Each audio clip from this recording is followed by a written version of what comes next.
We often hear about jobs that pay exceptionally well. Right. Really well. Is it because they demand incredible skill? Or are they just inherently dangerous? Or maybe, and this is where our source material gets interesting today, maybe it's to ensure no one ever asks questions, Yeah. about what's really involved. Exactly. So today, our source material is this voiceover script. It's called The Babysitter's Last Job. And it's more than just a scary story, isn't it? It feels like a deep dive into dread itself. Yeah. Our mission really is to look at how it builds that feeling. What specific techniques does it use? The warnings, the rules.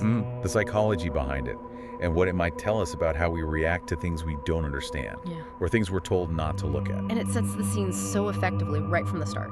Lena, the babysitter, arrives at the Holloway house maybe 7 p.m. Yeah, in the description, an old Victorian edge of a forest. Elegant, silent. But also strangely hollow, like a memory no one wanted to remember. Yeah. That line just chills. It really does. That's classic Gothic, the isolated house. But that specific phrase, strangely hollow, it makes the house feel haunted by something unseen, something psychological. It's not just a building. It's got weight. Like it's already a character. Exactly. An unsettling one. And then you meet Mr. and Mrs. Holloway. Their smiles are described as strange, stiff, polite, too polite. Yeah, that too polite bit. It's immediately off-putting, isn't it? Totally. It's like that uncanny valley feeling, but with social interaction. Something's just not quite right. It primes you. It tells you the rules of normal reality might not apply here. And then you get the big rule, the crucial warning. Mrs. Holloway mentions Eli, the child, is sensitive, asleep upstairs, don't wake him. Standard stuff, maybe. Seems reasonable enough on the surface. But then Mr. Holloway steps in, flat tone, no emotion, and under no circumstance, open the basement door. Boom, there it is. And Lena asks the obvious question, right? Why? What's down there? Of course she does. Who wouldn't? But the answer is silence. They just stare, then they leave. Chilling. That silence is everything.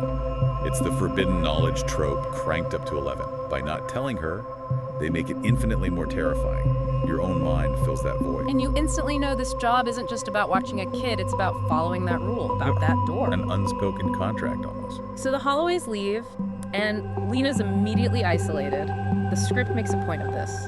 No Wi-Fi, no cell service. Standard horror movie setup, but effective. Yeah. Cuts off the outside world. Right, it's just her and the silence. How does that work to build the tension? Well, it ramps up the vulnerability instantly, doesn't it? No lifeline, no easy escape.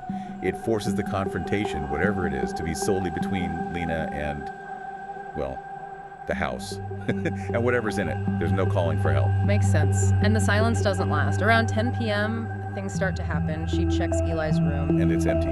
Empty, window open, and small wet footprints leading away. Oh, that's creepy. The wet footprints. Yeah. Suggests something came in, maybe?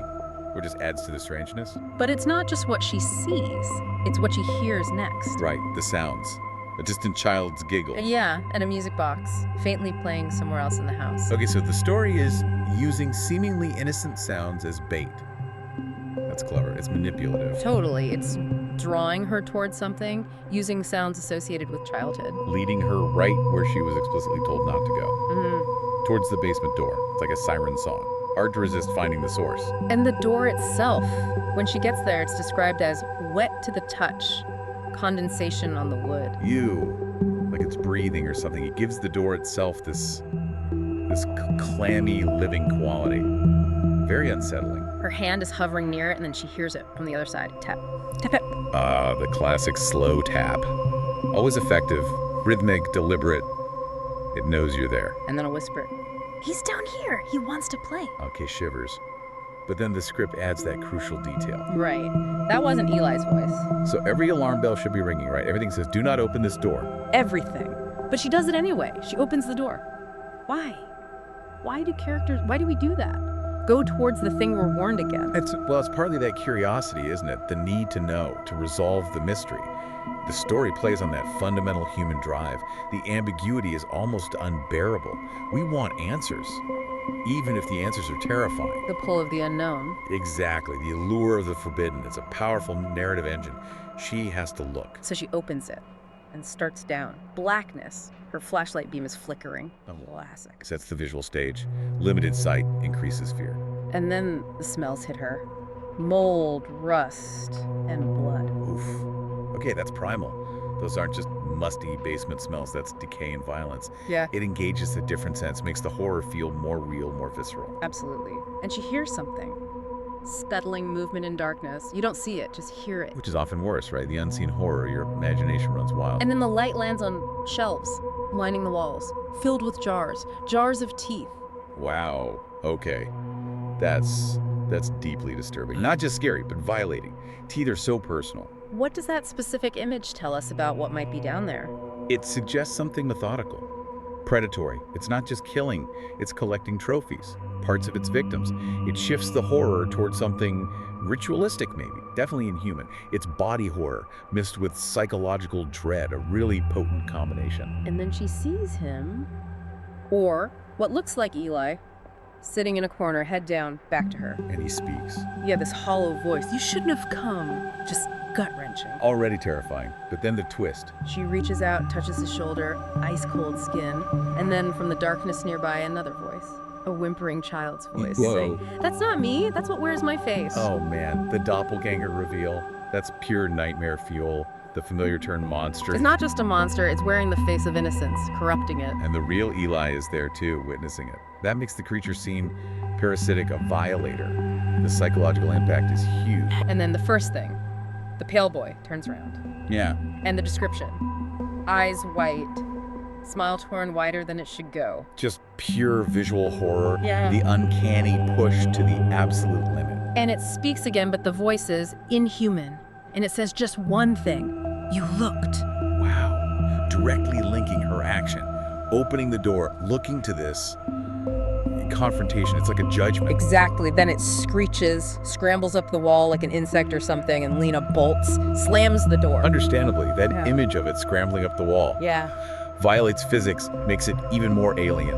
So she escapes the basement, slams the door, and then she just waits in silence for 2 hours Yeah. until midnight, Just imagining that, wait, the adrenaline crash, the feeling. until the Holloways get back. And their reaction is maybe the creepiest part of the whole thing.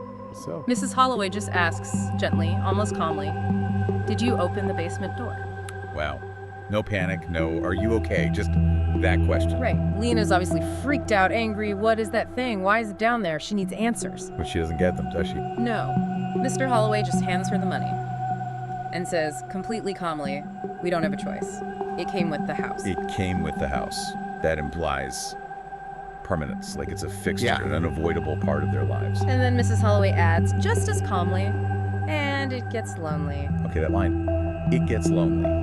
That reframes everything, doesn't it? It almost humanizes the horror, or suggests a need, a motive beyond just being monstrous, which is somehow worse. It makes it sound like they're managing it, coexisting with it, they're trapped, resigned. The money isn't really payment, it's like hush money or danger pay for participating in their trap. Yeah, they're facilitators, willing or not. And Lena just stepped into that role for a night. And just as they're standing there, the basement door, it just swings open again by itself. Oh, nice touch. So containment is an illusion. It's not locked in. It just resides there. The rules weren't to keep it in. Maybe they were to keep her safe or compliant. Yeah, underscores that it's an enduring presence. Uncontrollable, really. So what's the long-term effect on Lena? Well, the story says she never babysits again. Ever. It completely puts her off. Understandable. Makes sense. A truly traumatic night. But then there's this final, chilling detail. Weeks later, back at her school, a new flyer appears on the bulletin board. I guess. Yep. Babysitter needed. One night. Good pay. Do not open the basement door. The exact same instruction. Oh, wow. So the cycle continues. It wasn't just about Lena. It's ongoing. Exactly. It creates this loop. The horror isn't over. It's just waiting for the next person. The good pay is the bait, hiding this awful cost. Lena's last job wasn't the last job. That's devastating. It makes the whole thing feel systemic almost. A trap that resets itself. So, bringing this all together from our deep dive into the babysitter's last job, what are the main things we should take away? Well, on a surface level, it's definitely a cautionary tale, right? Some doors are locked for a reason. Some rules maybe shouldn't be broken, even if you don't understand why. Yeah.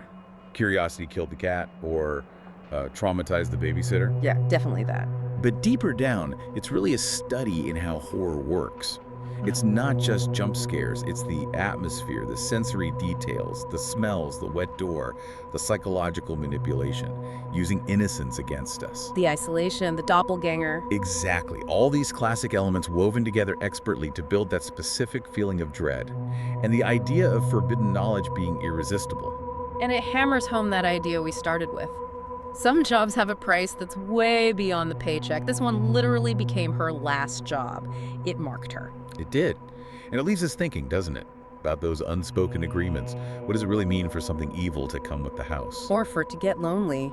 Gives you chills. And that flyer, that endlessly reappearing flyer, it makes you wonder, how many situations are out there like that, where the good money masks something terrifying? What kind of unspoken rules might you, listening right now, be agreeing to without even realizing it, just because an offer seems too good to pass up? A really unsettling thought to end on.